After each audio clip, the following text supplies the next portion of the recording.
올해 우리가 온 가족 예배 시간마다 성령의 9가지 열매를 함께 묵상하고 있습니다. 이제 오늘 우리가 다루려고 하는 주제는 기쁨이라고 하는 주제입니다. 두 번째 열매가 되겠습니다.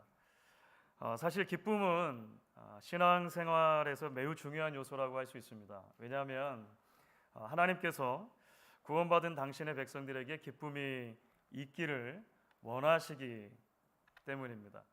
다시 말해서 기쁨은 우리를 향하신 하나님의 뜻이라고 하는 것입니다. 그래서 성경을 보면 때로 하나님께서 우리에게 기쁨을 명령하십니다. 이 기쁨을 명령한다는 게 좀 어색하게 느껴질 수 있는데요, 생각보다 굉장히 많은 곳에서 기쁨을 명령하시죠. 여호와를 기뻐하라, 항상 기뻐하라, 주 안에서 항상 기뻐하라, 내가 다시 말하노니 기뻐하라. 성경에는 이런 종류의 말씀들이 대단히 많은 것을 보게 됩니다. 그래서 하나님께서는 때로 빼앗긴 기쁨을 다시 회복시켜 주시기도 하시는 것을 봅니다. 여러분, 구약 레위기에 보면 희년, the year of jubilee라고 하는 희년의 제도가 등장합니다. 그러니까 7번의 안식년이 지난 뒤에 50년째가 되는 해가 되면 모든 것을 원상태로 되돌리는 것을 희년이라고 보통 이렇게 말을 합니다. 그러니까 노예로 팔렸다가도 이 희년이 되면 자유인이 되어서 다시 가족에게 돌아가는 거예요. 어쩔 수 없이 내게 속했던 땅을 팔았다고 하더라도 그 팔렸던 땅이나 소유가 다 원래 주인에게로 돌아가는 것입니다. 그래서 희년이라고 했을 때 우리말도 희년으로 그냥 이렇게 옮겼는데요, 가장 기본적인 정서가 있다면 기쁨입니다. 기쁨. 희년의 가장 기본적인 정신은 기쁨이죠. 삶의 굴곡을 지나는 동안 원치 않았던 일을 당해서 잃어버렸던 그 기쁨이 회복되는 것, 그것이 희년의 정신이죠. 그러니까 눈물을 머금고 반납해야 했던 자유나 포기했던 삶의 즐거움이 원상태로 돌아가는 것, 그것이 희년인 것입니다. 그렇기 때문에 이 구약의 희년은 예수님 안에서 우리에게 주시는 하나님의 구원의 그림자로 성경에서 이해되기도 합니다. 그러니까 예수님께서 죄 가운데 참된 기쁨을 잃어버리고 살아가는 인생들을 원상태로 돌려주기 위해 오셨다는 거예요. 타락 이전에 에덴 동산에서 그 얼마나 풍요로운 기쁨이 있었습니까? 그런데 그것을 잃어버렸단 말이죠. 그것을 회복시켜 주시기 위해서 예수님이 오신 것입니다. 여러분, 그래서 요한복음에는 예수님의 여러 기적들이 기록되어 있거든요. 그런데 요한복음의 예수님의 기적 가운데 가장 첫 번째 기적이 기쁨을 회복시키는 것과 관련된 거예요. 굉장히 의미심장하죠. 결혼식 잔치가 벌어졌는데 포도주가 떨어진 것입니다. 그러니까 기쁨이 사라지고 수치와 낭패스러움이 찾아왔다. 우리는 당시의 문화의 맥락에서 그렇게 읽을 수 있을 거예요. 그때 예수님께서 물을 포도주로 바꿔주시는 거예요.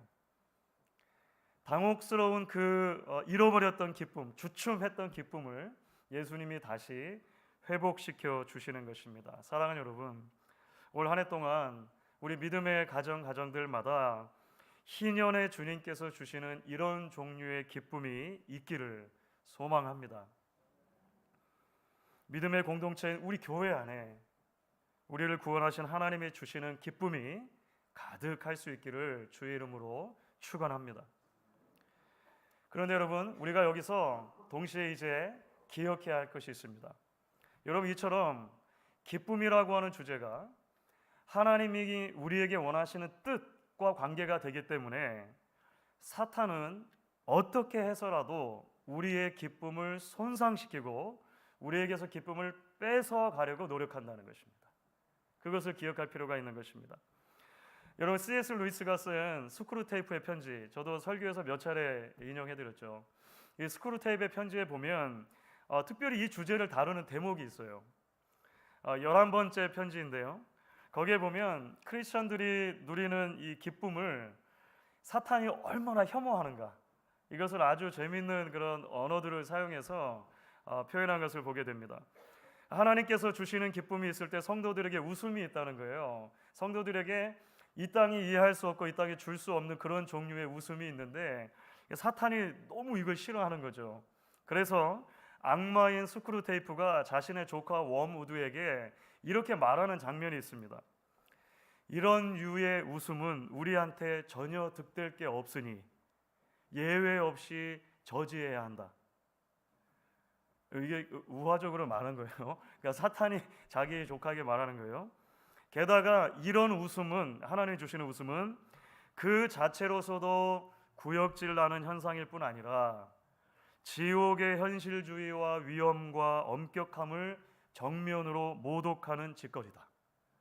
이렇게 사탄이 얘기한다는 거예요. 그렇습니다, 여러분.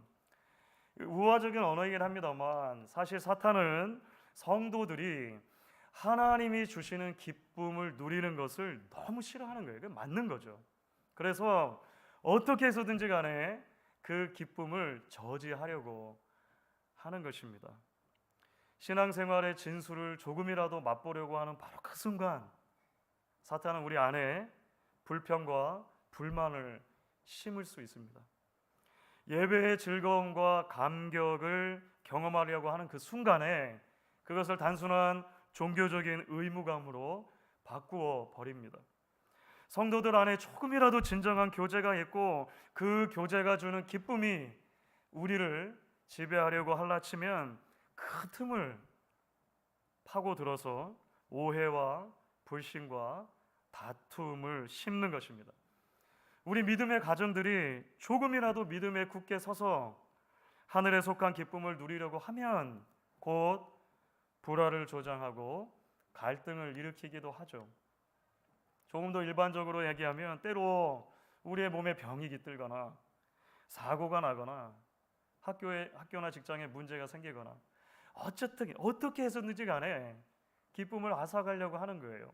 결국 기쁨 없는 크리스천 가정이 되게 하고 기쁨 없는 교회, 기쁨 없는 봉사, 기쁨 없는 섬김, 기쁨 없는 성도가 되게 하는 것이죠. 여러분, 사탄은 이런 일의 전문가입니다. 전문가. 뿐만 아니죠. 때로 사탄이 우리 안에 염려와 두려움을 불어넣어서 기쁨을 몰아내기도 합니다. 그러니까 아직 일어나지도 않은 일에 대해서 과도하게 걱정하고 그 안에 함몰되도록 우리를 만든다라고 하는 것이죠. 저희가 종종 크리스마스 시즌이 되면 이제 뭐 농담 삼아서 그렇게 인사하지 않습니까? 미리 크리스마스 이렇게 인사하잖아요. 그러니까 아직 크리스마스가 되지 않았는데 이제 인사를 하려고 하다 보니까 메리 크리스마스도 있지만 제가 미리 축하합니다. 그래서 미리 크리스마스 이렇게 말한단 말이죠. 그런데 여러분, 사실 우리 염려 대부분이 그렇다는 거예요. 미리 염려요, 미리 염려. 그렇죠. 염려 중에 이미 일어난 일에 대해서 염려하는 경우는 사실 굉장히 드물죠. 미리 짐작하는 것입니다. 건강검진을 받으러 갔다가 혹시라도 뭐가 큰 게 나오면 어떡하나. 대부분 이런 종류의 두려움이 우리 안에 있잖아요. 이 사람이 오늘 이렇게 늦게 들어오는데 혹시 사고라도 났으면 어떡하나, 이런 거 있잖아요. 점점 경기가 침체되는데 혹시라도 우리 가게를 닫게 되는 거 아닌가. 그 어느 것 하나 확실한 건 없는 거예요. 일어나지 않은 일입니다. 지레 짐작으로 사실 걱정하고 그것이 우리 안에 있는 기쁨을 빼앗아 가도록 우리가 방치할 때가 너무나 많습니다. 여러분, 물론 우리가 앞으로 일어난 일을 어느 정도 예측하고 미리 준비하거나 예방하는 것은 중요합니다. 그래서 우리가 보험도 들고 하는 것이죠. 여러분, 믿음이 좋다고 보험을 다 포기해요, 이렇게 말하는 건 아니잖아요. 그렇죠? 필요하죠. 하지만 말씀드렸던 것처럼 과도한 염려와 두려움이 삶을 마비시키는 정도까지 작동하면 그것은 건강하지 않은 것이다 말할 수 있을 것입니다. 더욱이 성도들에게, 신자들에게는 말할 것도 없겠죠. 왜냐하면 그것이야말로 사탄이 원하는 것이기 때문에 그렇습니다. 사랑하는 여러분, 그렇기 때문에 우리는 이 아침 또 한 가지를 기억해야 할 것입니다.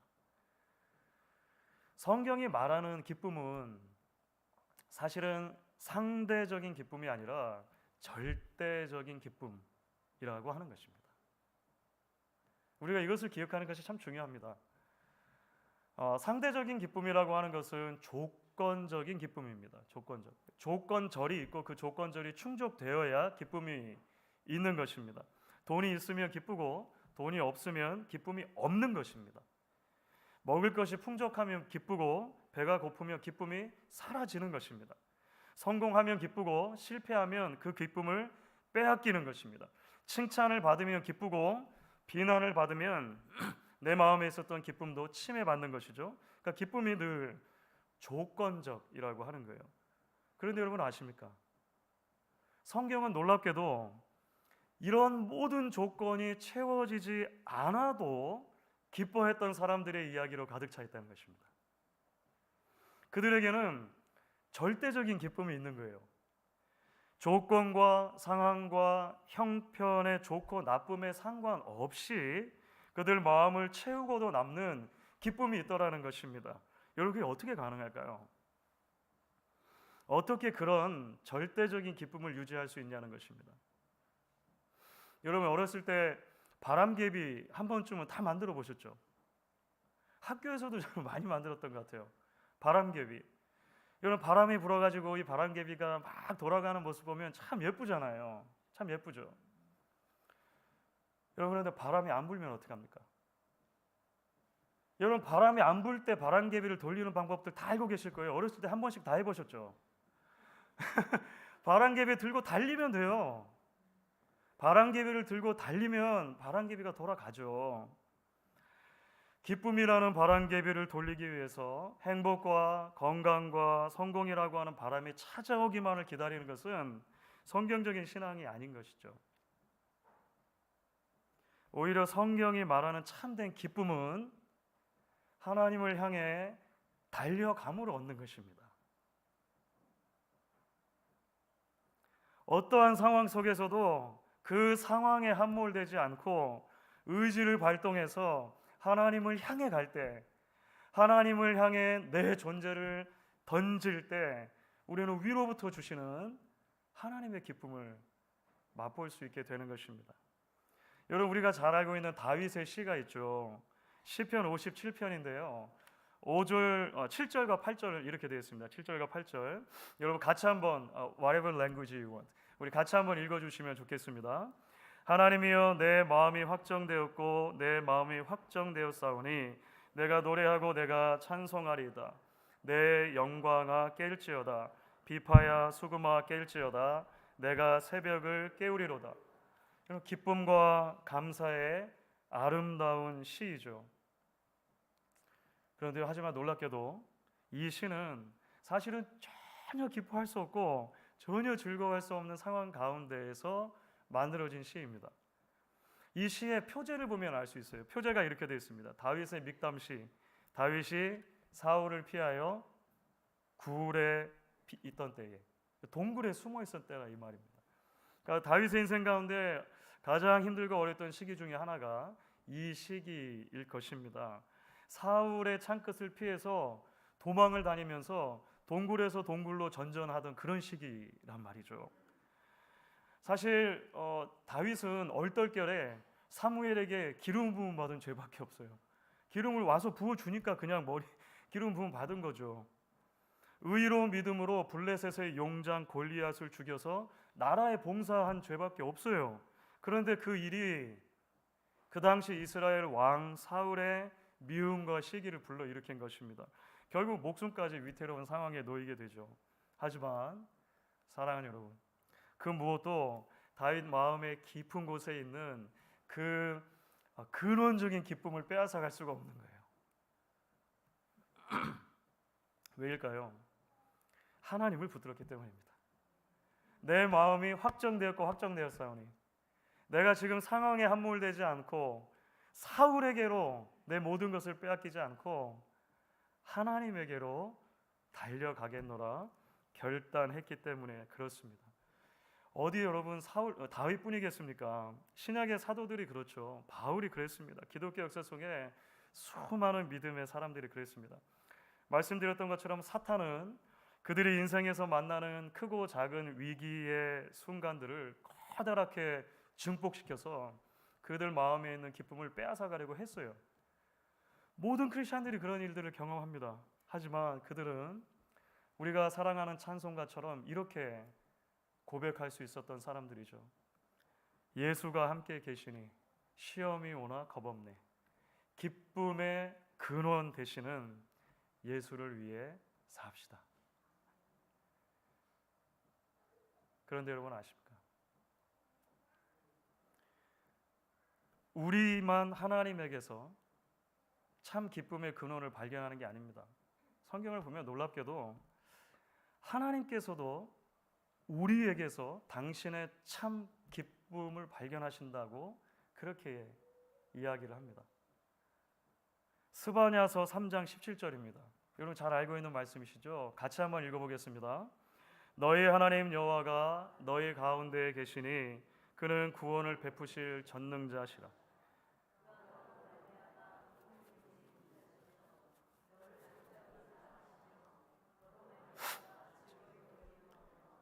기뻐하시리라 하리라.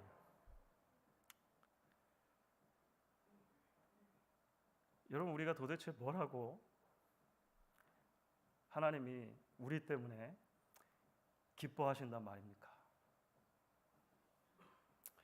도대체 우리가 어디가 예뻐서 우리 때문에 하나님이 막 너무 즐거워하시고 우리만 생각하면 노래하신다는 말입니까? 우리가 잘나서가 아닙니다. 우리가 완벽해서가 아닙니다. 하나님이 우리를 사랑하기로 작정하셨기 때문입니다.